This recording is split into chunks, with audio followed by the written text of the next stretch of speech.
Assalamualaikum, kita akan membuat tutorial Sony Vegas Pro 11. Konsep asas bagaimana untuk masukkan video ke dalam platform yang telah disediakan. Di sini kita pergi pada open.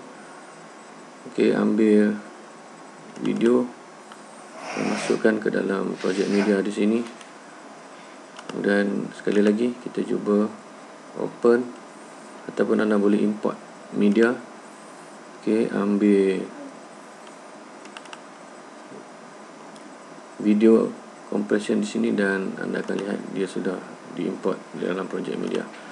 Jadi seterusnya kita akan masukkan video ini, kita drag.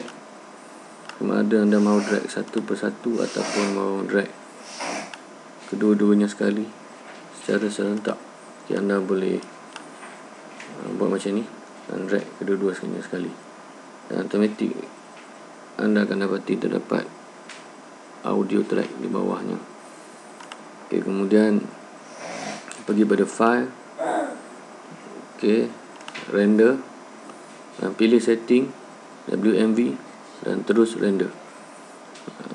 Jika anda setting render dalam bentuk WMV, video yang dihasilkan akan menjadi atau akan mengambil ruang yang sedikit berbanding dengan AVI, memudahkan anda untuk upload di YouTube.